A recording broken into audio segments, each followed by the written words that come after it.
हे देवी पार्वती, जानती हूँ इसे, जो उषा नाम की लड़की हमारे कैलाश पर्वत पर आई थी, इसे पहचानती हो? अरे देवी, यही तो मेरी माया है, यही मेरी शक्ति है, जिसको मैंने उस अहंकारी बालासुर के घर में एक कन्या के रूप में जन्म दिया है।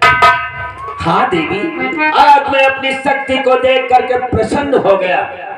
अब ये सयानी हो चुकी है।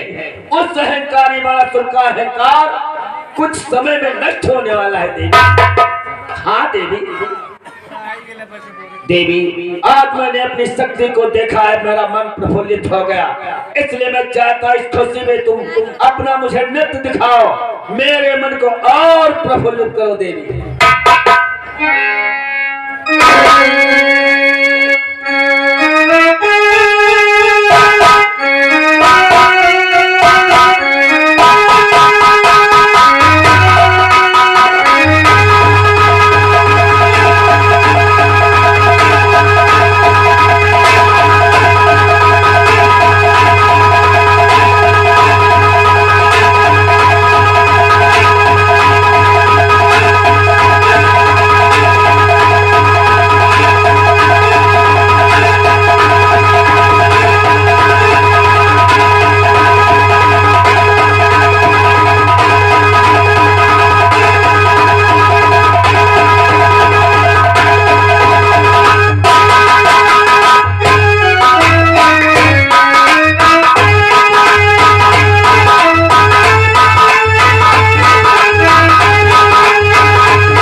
दिखलाया, मेरा मन प्रफुल्लित हो गया देवी। आज हमारी इच्छाएं तुम्हारी तरफ खींच रही देवी, हमारी इच्छाएं कैलाश पर्वत पर चलकर विश्राम करें देवी।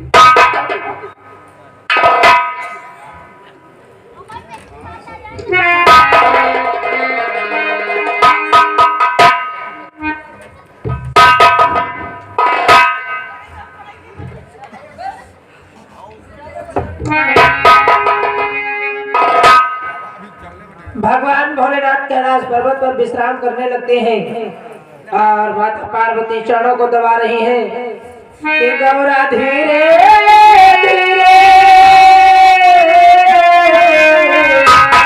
गौरा धीरे धीरे पावन को दबावे लागी, भोले को मनावे लागी।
माता पार्वती के साथ में कैलाश पर्वत पर विश्राम कर रहे हैं कि भोले सोई गए पर्वत में अपनी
बरियारपुर की तरफ से 50 रुपए, रामशंकर वर्मा बरियारपुर की तरफ से 500 रुपए, अंबिका प्रसाद भवानीपुर की तरफ से 50 रुपए और ननक्कू भवानीपुर की तरफ से 50 रुपए, धीरज राम बदौरा की तरफ से 55 रुपए, सुनीता बाराबंकी की तरफ से 500 रुपए, राम जीवन जरावन की तरफ से 151 रुपए और रवि जरावन की तरफ से 50 रुपए, हंसराज बसंतपुर की तरफ से 200 रुपए मेला कमेटी में सहयोग कर रहे हैं। बहुत बहुत धन्यवाद।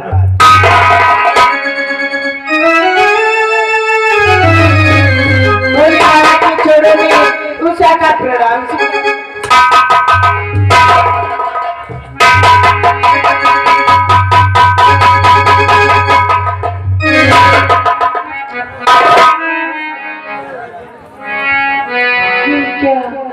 आज माता गोरा और भोले बाबा कैसे बाही में बाही डाल कर लेटे हुए हैं।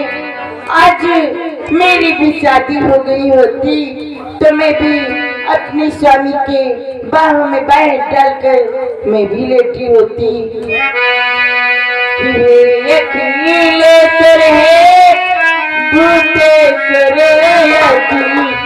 मेरी शादी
शादी हो गई होती तो मैं भी अपनी प्रीतम के बाहे में बाहे डाल कर लेटी होती।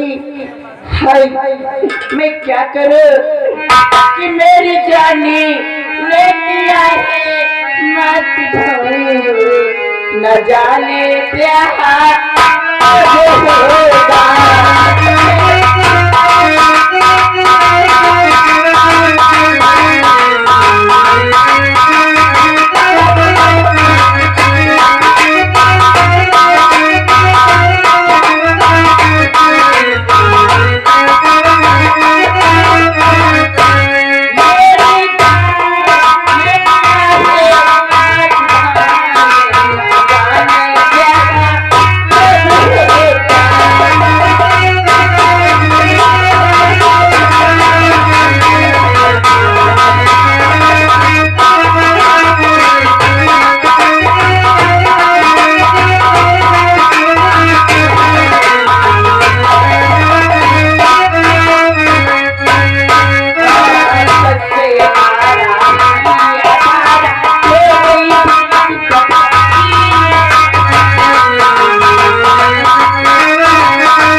जब तक भोले बाबा नहीं जाते हैं तब तक मैं इनकी प्रतीक्षा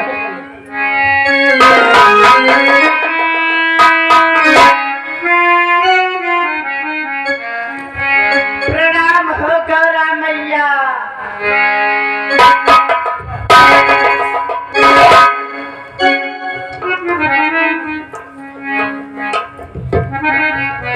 सदा सुखी हो बेटी।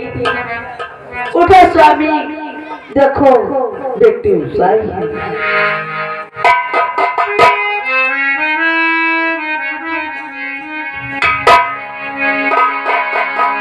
प्रणाम भोले बाबा।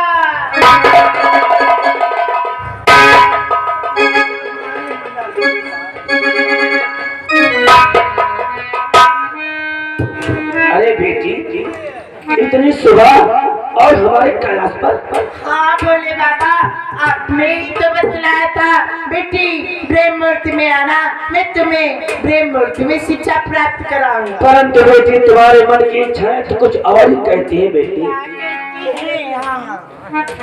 बेटी उषा, तुम्हारे मन की भावना को मैं समझ चुका हूँ बेटी। समझते हो? हाँ बेटी बेटी धीरज रखो, ऐसी अकसूर किया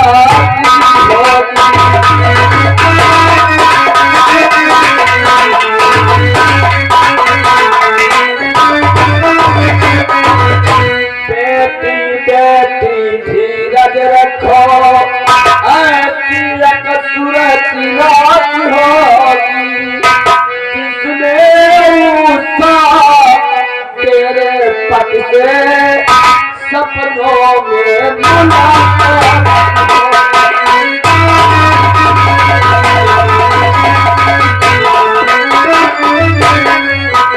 जिसमें उषा तेरे पति से सपनों में मुलाकात।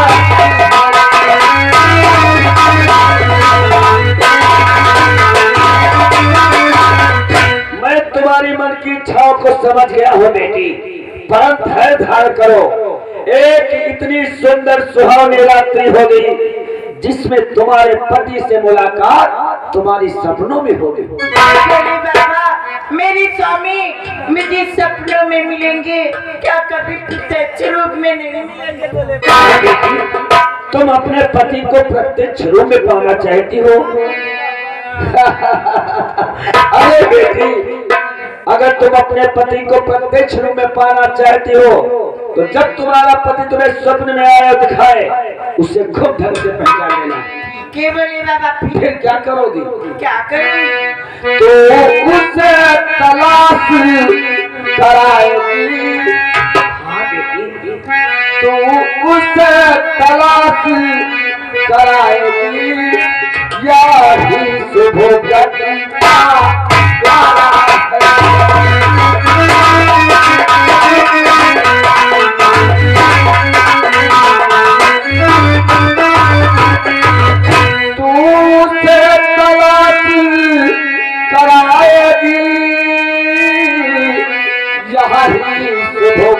का द्वारा है, जीवन सुख पूर्वक बीतेगा, ये आशीर्वाद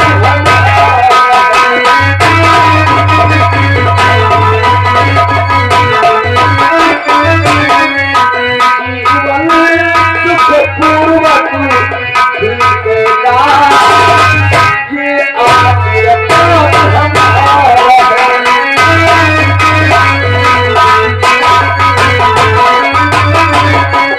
तुम्हारा पति तुम्हें स्वप्न में दिखाए उसी शक्ल का तुम तलाश कराना। तलाश कराने पर तुम्हारा पति अवश्य मिलेगा, हम तुम्हें वरदान देते हैं बेटी। ये बोले बाबा, परंतु मैं किससे तलाश कराऊंगी? बेटी अवश्य तलाश कराओगी। तुम्हारी एक दासी होगी चित्ररेखा, जिसके द्वारा तुम्हारे पति की मुलाकात होगी, वही तुम्हारा पति ढूंढ कर लाएगी, हम तुम्हें वरदान देते हैं। ठीक है बोले बाबा, अब क्या महल को जा सकती हूँ? जाओ बेटी, तुम्हारी शिक्षा पूरी हो चुकी है, अब अपने पिता के महल को जाओ। ठीक है बोले बाबा, जाते जाते मेरा प्रणाम स्वीकार। जाओ बेटी, तुम्हारा कल्याण। हे देवी, कहिए स्वामी। आज इस कैलाश पर्वत पर तुम्हारे साथ में विश्राम करने का मेरा कारण यही था। यही कारण था? हाँ देवी, हमें अब तुम्हें विश्राम करते देख करके उषा के मन में पति की भावना जागृत होती है। अब एक पति के वियोग में पागल हो गई है। आज हम अपनी माँ के द्वारा इसके पति से मुलाकात सपनों में कराएंगे। ऐसी बात है? हाँ देवी, जब इसके पति से इसकी मुलाकात सपनों में होगी तब ये पति वियोग में और भी परेशान होगी। जब प्रत्यक्ष रूप में इसके पति से मुलाकात होगी तभी तो उस बाणासुर का अहंकार नष्ट हो जाएगा। चलो देवी, अपनी माँ के द्वारा इसके पति से मुलाकात सपनों में कराते हैं। चलिए।